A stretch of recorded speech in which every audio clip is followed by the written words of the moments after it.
خصوصی اول کے طالب علم محمد ارشد کو دعوت دیتا ہوں کہ وہ آئے اور صحابہ اکرام کی جان نثاری اس عنوان پر اپنی تقریر پیش کرے۔ ہم نے ہر دور میں تقدیس رسالت کے لیے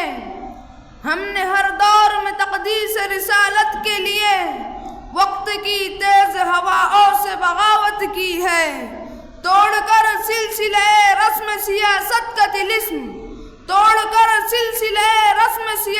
کا طلسم ایک فقط نام محمد سے محبت کی ہے۔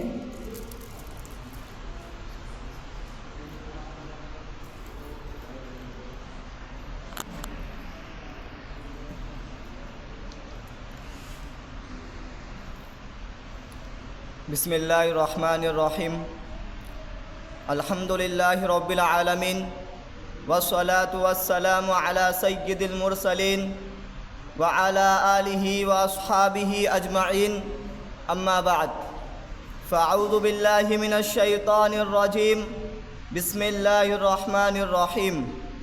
والسابقون الاولون من المہاجرین والانصار والذین اتبعوهم بإحسان رضی اللہ عنہم ورضوا عنہ وأعد لهم جنات تجری تحتها الأنہار خالدین فیها ابدا ذلك الفوز العظیم۔ صدق اللہ العظیم۔ وقال النبی صلی اللہ علیہ وسلم لولا الہجرة لکنت امرؤ من الانصار او کما قال علیہ الصلاة والسلام۔ محترم صدر،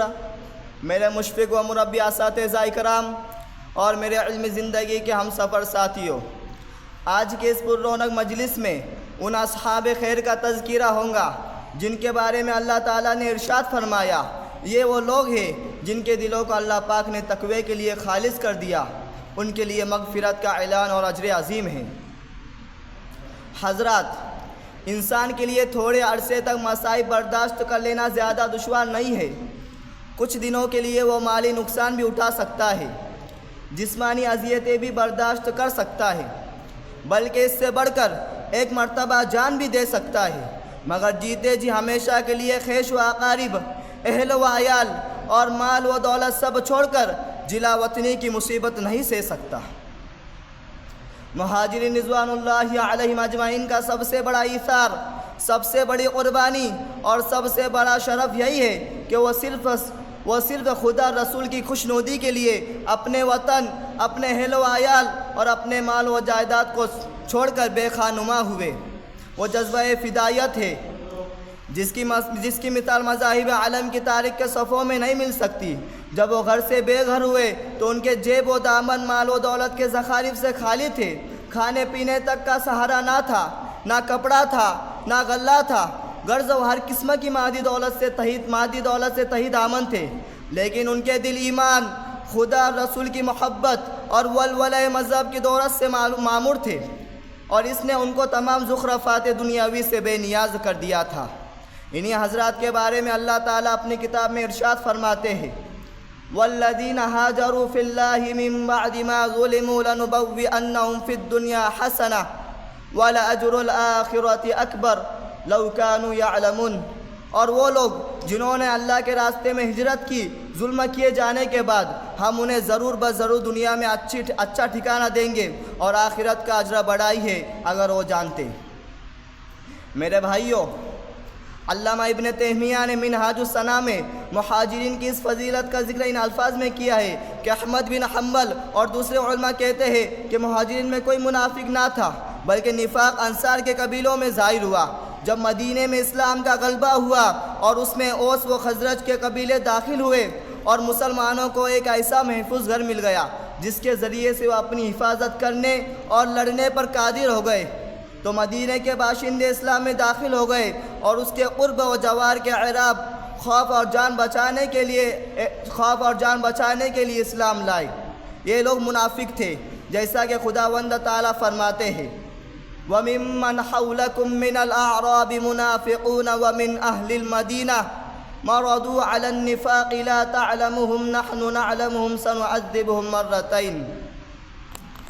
سامعین اکرام، ہمیں معلوم ہونا چاہیے کہ نفاق کا ذکر مدنی صورتوں میں ہے، مکی صورتوں میں نہیں ہے، کیونکہ جو لوگ ہجرت کے قبل مکہ میں اسلام لائے تھے ان میں کوئی منافق نہ تھا، اور جن لوگوں نے ہجرت کی ان میں بھی کوئی منافق نہ تھا، بلکہ اللہ اور اس کے رسول ان کو ان کے اہل و عیال اور ان کے مال و دولت سے زیادہ محبوب تھا۔ بعض صحابہ کا حال یہ تھا کہ وہ بچپن ہی سے آپ صلی اللہ علیہ وسلم کی صحبت و تربیت میں زندگی گزارتے تھے۔ چنانچہ حضرت زبیر بن عوام کے بارے میں ملتا ہے کہ وہ بچپن ہی میں بڑے بڑے مردوں کا مقابلہ کرنے لگے تھے۔ ایک مرتبہ مکہ میں ایک جوان آدمی سے مقابلہ پیش آیا، انہوں نے ایسا ہاتھ مارا کہ اس کا ہاتھ ٹوٹ گیا۔ لوگ اسے لاد شکایتاً حضرت صفیہ رضی اللہ عنہا کے پاس لے آئے، تو انہوں نے معذرت و عفو خواہی کے بجائے سب سے پہلے یہ پوچھا کہ تم نے زبیر کو کیسا پایا، بہادر یا بزدل؟ اسی طرح حضرت طلحہ کے بارے میں ہے کہ اسلام لانے کے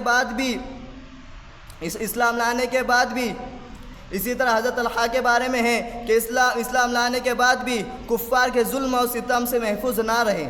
عثمان بن عبید اللہ نے جو نہایت سخت مزاج اور حضرت طلحہ رضی اللہ عنہ کا حقیقی بھائی تھا، ان کو اور حضرت ابو بکر صدیق رضی اللہ عنہ کو ایک ہی رسی میں باندھ کر مارا کہ اس تشدد سے اپنے نئے مذہب کو ترک کر دے، لیکن توحید کا نشہ ایسا نہ تھا جو چڑھ کر اتر جاتا۔ توحید کی امانت سینوں میں ہے ہمارے، آسا نہیں مٹانا نام و نشاں ہمارا۔ چنانچہ ایک مرتبہ غزوہ احد میں حضرت صلی اللہ علیہ وسلم کا چہرہ مبارک زخمی ہو گیا اور زرہ کی 2 کڑیاں چبھ گئی تھی، جس سے سخت تکلیف تھی۔ حضرت ابو عبیدہ رضی اللہ عنہ نے اپنے دانت سے پکڑ کر کھینچا، اگرچہ ان کڑیوں نے نکلتے نکلتے ان کے 2 دانت شہید کر دیے، لیکن رسول اللہ صلی اللہ علیہ وسلم کی خدمت گزاری میں 2 دانت کیا، جان بھی نثار ہو جاتی تو پرواہ نہ تھی۔ ایک شعر کہہ کر میں اپنی تقریر ختم کرنا چاہتا ہوں۔ محمد کی محبت دین حق کی شرط اول ہے، محمد کی محبت